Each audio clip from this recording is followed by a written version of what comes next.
My name is Keegan Xavi, and I'm an artist who lives in Minneapolis. I would describe my fellowship experience with Apex Art as exactly what I needed right now in this moment in my life as an artist.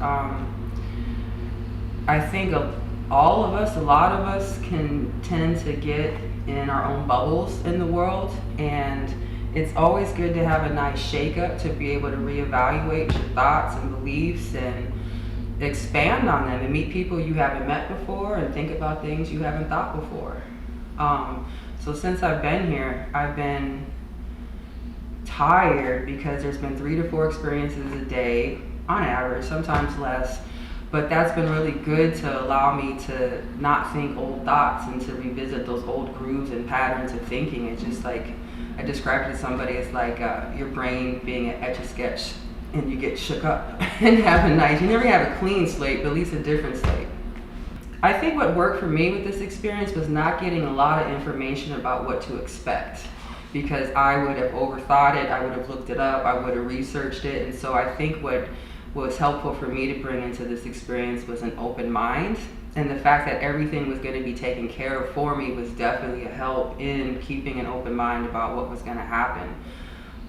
So definitely an open mind, definitely a place in my life where I would want to change and was welcoming new experiences and wanted to leave my Minneapolis self at home and just be somebody different here.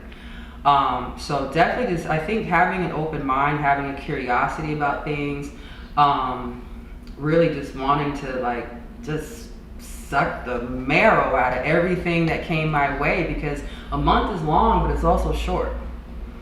So just trying to squeeze everything out of this experience. The first week was just wide-eyed excitement about New York. I mean, that's just a surreal experience to be around so many different types of people. So just my bubble of awareness had to expand. My awareness of the people around me, my surroundings, things whizzing past. So that was definitely something the first week. By the fourth week, a little more desensitized to the amount of people that was around, a little more just, I'm on the subway thinking my own thoughts. You know, that's not something I was doing before. Also noticing the resistance in myself from the beginning to the end, resisting some of these things. I'm like, I don't want to do that, but I would show up and do it anyways, you know. And definitely the last week, there were a couple things that I did not expect that I would enjoy as much as I did. But what it opened up for me was seeing in my own life, there's external factors for sure, but what am I doing internally where I am resistant to things that I'm already assuming I'm not going to like or enjoy. And that's something that I was able to work through here. And in fact, I already got a text this morning from a friend back home, like, do you want to do da-da-da on Friday? Old Key, like, no, I'm just getting back in town. I'm just going to want to be at home and do stuff. I said yes. You know, so that is something that's definitely, I want to bring more of that, the saying yes more to things, yes more to the unknown, the way I did when I was younger. I'm a klutz. I've always been a klutz. So when it comes to like dancing and stuff like that, I like, you know, going to the club and just, you know, free dancing, but having someone tell me how to step and move, that used to frustrate me so much when I was younger. Like I wouldn't do certain things. I'm like, I'm not going to be able to do that.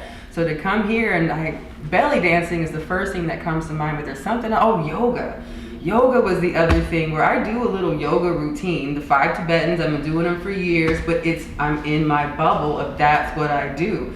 So going to like some of these physical things, it was nice to be like, I'm never going to see these people again. I don't care how I look. I don't care if I totally suck at this, because I know I'm good at other things. That's a maturity thing too, for sure, you know, from when I was younger. But it was good to just let go and just not care anymore. The hip hop improv thing, that was also another just silly, goofy, like, this is weird. I don't think I'm ever going to do this again. But then I was inspired by the spontaneity and fun of it. So I've already been looking forward to some things that I had started back home. Puppetry. I've done a couple puppet shows, but I never thought about it much. I'm going to go back and do some of that. Just spontaneous, fun, silly. Really enjoyed that. So it's good to be bad at things. It's good to discover who you are when you're not good at something. So that's, yeah, I would definitely take that back with me. That yoga class, it was like intro, beginners. It was not. They were like, do this, stand on your head, now do the crow, now do this. I was like, I'm gonna just child's pose, you know? But so what? It was okay to let go within myself of just doing that. Yeah, it was fun. And yeah, back to what you said about fun, some of the most surprising things was like the Museum of Sex. I don't want to give away too much because part of it was the element of surprise of what I discovered there. That was a lot of fun. But that's definitely something I'm going to be bringing back home with me, is looking for that element of just letting go, having a good time. There was another example I thought of and it just went away, of something that was just so fun and goofy. I can't think of it right now, it'll come back, but yeah. I have to say, I don't know when that shift happened, because one of the first things that I got to see was Cyrano de Bergerac with James McAvoy, and that was just, I mean, that I definitely felt like a spectator. You know, I'm watching this famous actor and these other famous actors doing this thing. But when I saw this, I won't name it, but I saw a production on Sunday night, and watching them, and like, look at how much fun they're having. Just like, you know, it was an entertaining show. I'll put it that way. You know, it's just, I don't want to critique it, but what I was looking at is, look at all these people who have found themselves in New York on the same stage. I don't know if they know each other or not, but just seeing them dance and sing, and like, what a joy it is to meet others who are like you and be able to perform on stage, and how they're letting go with it. There were mistakes made during the performance, and how they just kept going. So yeah, I can definitely see that participating in things that I'm not so good at definitely gave me a deeper respect for watching people, especially live shows. Interacting with different people since I've been here has been so refreshing, because that's definitely not anything that I do back home, and a lot of it has to do with ever since I got a car.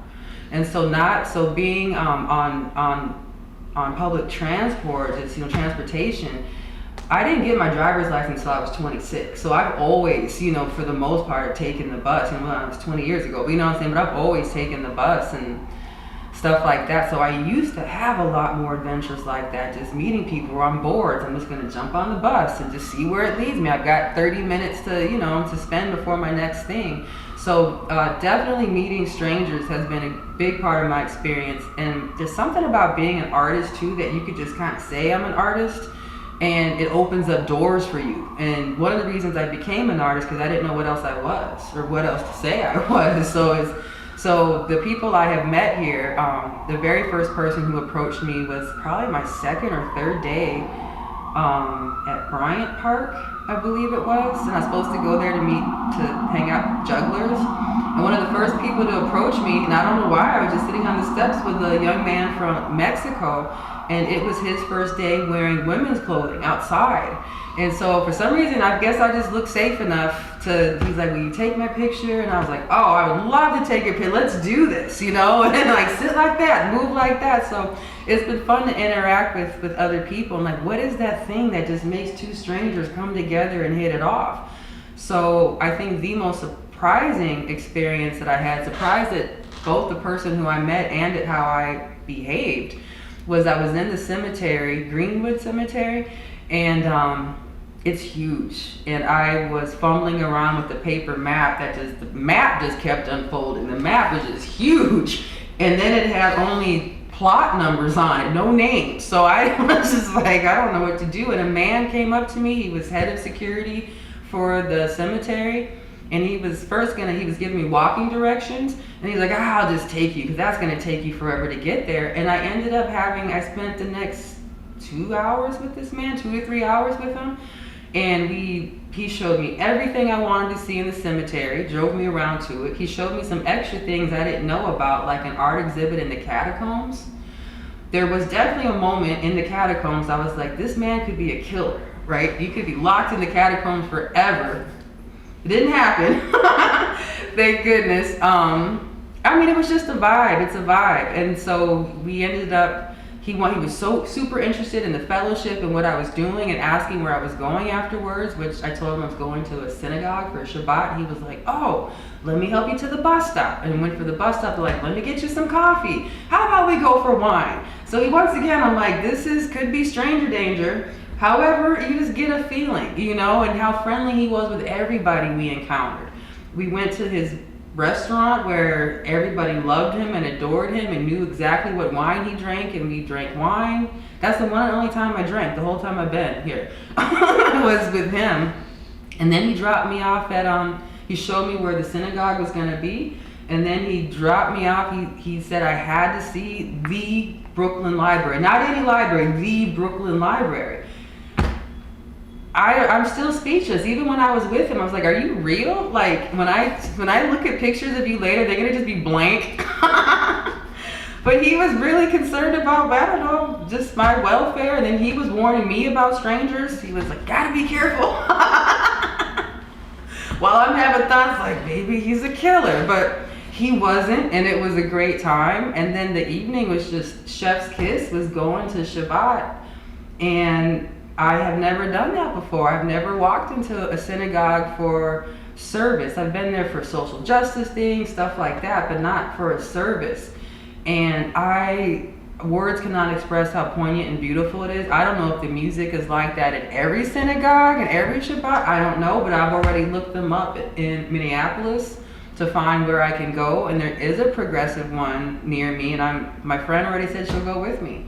So that's definitely something, just like meeting strangers and random people.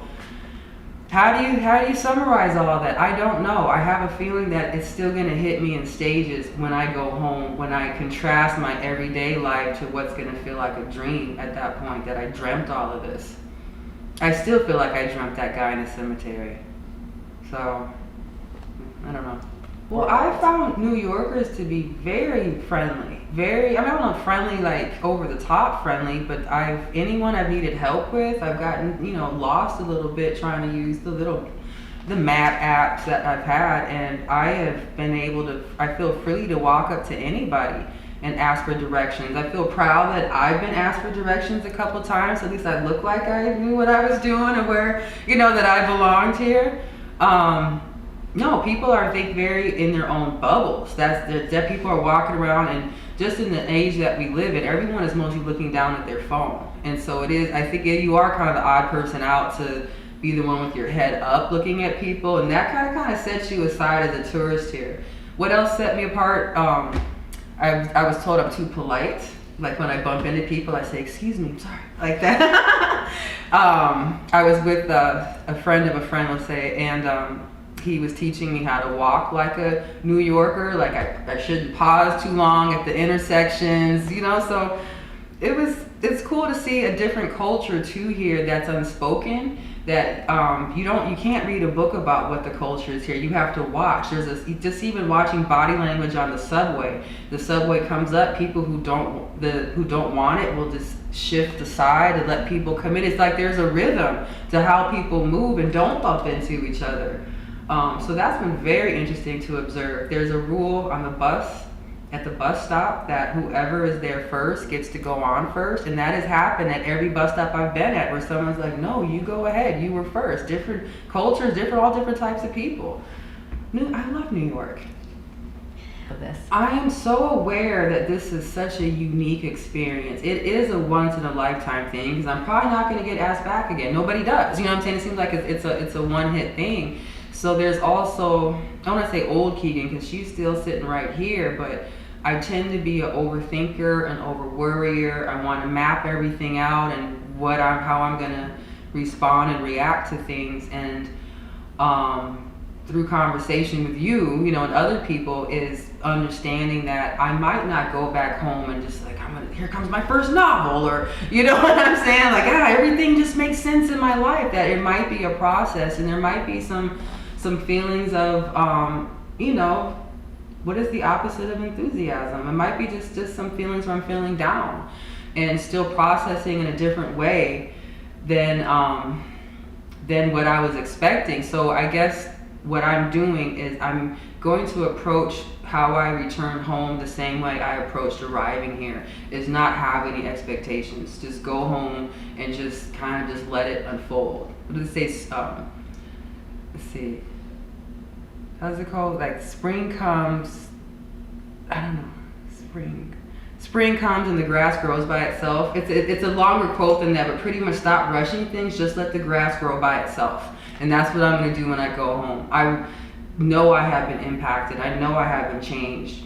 And what I'm hoping to take with me is the realization that I can rise to any occasion. So why worry and why stress about what could happen and try to outthink how I'm going to be and act and do? If I could get through that belly dancing class, I can get through anything. Get through Keegan, stop looking at your feet. The yoga class, yeah, all the shavasana, the ananas, all the ananas, all this stuff like that. And then just to be like, I'm not good at this. I'm just gonna watch the people who are. And then, okay, I think I'm the master of downward dogs. And anytime it was time for downward dog, I was there, you know? And just to carry that type of lightheartedness to the rest of, you know, I say my life, but you know, at least after I get back and the rest of this year. So, yeah, I don't know what to expect when I return. I know something has happened, and I just want to see it unfold in my life. I think that is one of the biggest components of what makes the program a success, is to be told you cannot work on any personal work. I think I would have overly stressed myself trying to be like, how am I going to interpret this visually? How am I going to interpret this with writing? And I wouldn't have been present. I would have been worried. I had a fellowship in the past like that where I was supposed to produce some writing at the end of it. I really regret how I didn't fully embrace all of those experiences while I was there, because I was so focused on what I was going to output afterwards. And also not having that pressure of feeling like I have to produce while I'm here, or even afterwards. There was no pressure applied whatsoever. It made the things that inspire me, I was able, just like when I was younger, I was able to I'm just letting those things simmer. And that's how my best work has come out. It's like you are inspired by these little things. You could be inspired by just the light on the water. It looks like, you know, diamonds sparkling on the water. Just that image is in my head, and then it comes out in really different ways. The most literal way that I've been inspired was I saw this exhibit at the American Indian Museum, I think they call it, and I saw this exhibit that just blew me away, and I cannot wait to go back home and respond. This person was a painter. I can't wait to respond as a collage artist with paper, and to see his work was very mathematical, and to see his grid of how his canvas looked before he applied any paint. He had the numbers. It was almost like he did it paint by number kind of deal. I can't wait to paint with paper the same way, and to know that there's no pressure. I don't have to do it. I'm like, okay, I picked my project, now I got to make 10 pieces and I got to write it. I don't have to do anything. And that makes me want to do it even more. And I think that's, for me, that's the paradox of being an artist. Like, not having to do it creates I create the best work. When it's like a commission or something, you know, respond to this thing that you saw, it's a different feeling. I think there's something about this program that just attracts the right kind of person. You know, even how people find out about it, even so, what else could I say to anybody else other than bring your curiosity, bring the young mind that we all still have. Maybe some of us don't, but like most people I know still have that young mind in them, and bring that with you here. But what can I say? No, what can I say? Because I still haven't processed it. Yeah. I've been to every island. I've loved the ferry. I love taking the bus. I love all the fruit on every corner. The mangoes are delicious. I love the fact that I can, with my Metro Pass, can jump from here to there. It's like a little bit like time travel and distance travel. Yeah, I went to Harlem yesterday from Nancy's, and I walked to the A train, and I was there in 30 minutes. I really don't have anything else to say. I will in like 5 minutes when I'm like, oh yeah, I should have said this and that. But right now, it was a beautiful experience, and I can't wait to see how it has impacted me.